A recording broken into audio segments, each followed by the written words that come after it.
Last year, we had an incredible run at the national tournament, and in the course of putting together our play, our opponent schedule, et cetera, for the 2020 to 21 season, I believed that our team had the talent to compete at a really, really high level.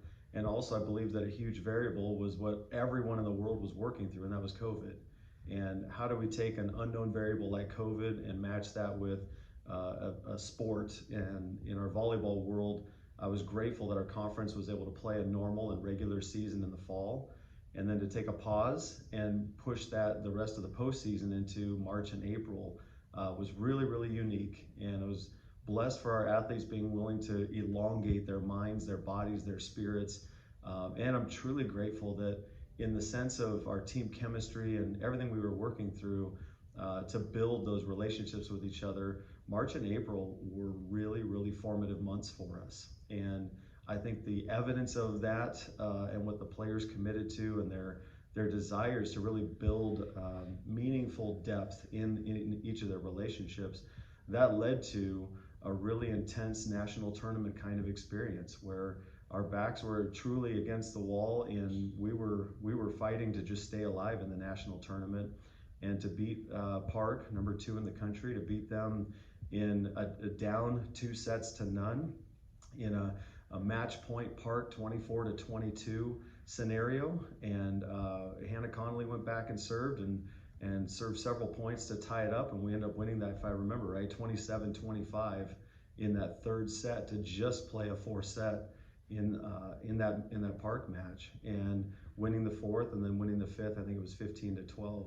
That was a huge catalyst for us that just helped solidify, I think, and really cement who we've said we've wanted to be all along in that team chemistry and high level competitiveness.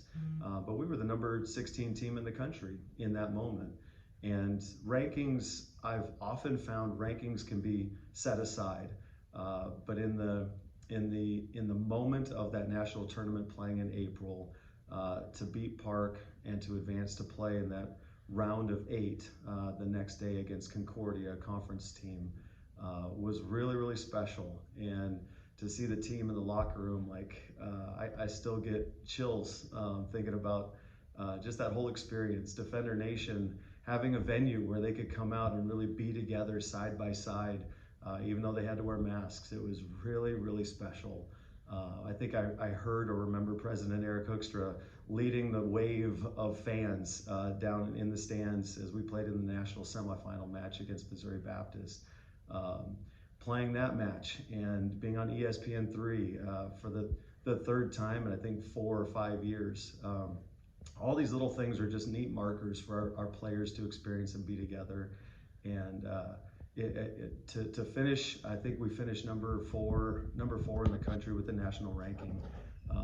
But that was a really special, long bookend kind of experience, from the unknowns of a start in August of 2020 to an exhilarating, exciting finish in April, late April of 2021.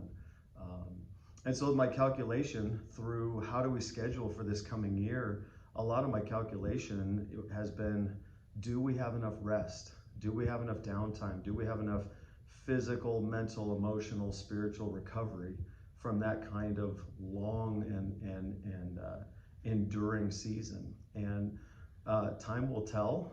My hope and prayer is that yes, we've had enough recovery time through the summer, but we looked at wanting to play high-level teams, believing that's the best way to prepare us for a national tournament type experience, and even more so, playing high-level out of season non-conference opponents gives us a chance to prepare for our conference and try to compete at a high level in those venues. But Lord willing, I'm optimistic about the immediate fall that we're in and just starting, and the August to December schedule as it's laid out by our conference and the NAIA. I believe that'll be the healthy model that I think will reset our athletes onto a more balanced schedule as we go. But we've got some tough tournaments, and we're playing top 10 ranked teams as we would head to Idaho, as we would head to Viterbo, as we host Grandview. And really grateful for these venues and moments, and then our conference obviously very, very strong with opening up with Morningside and moving forward quickly.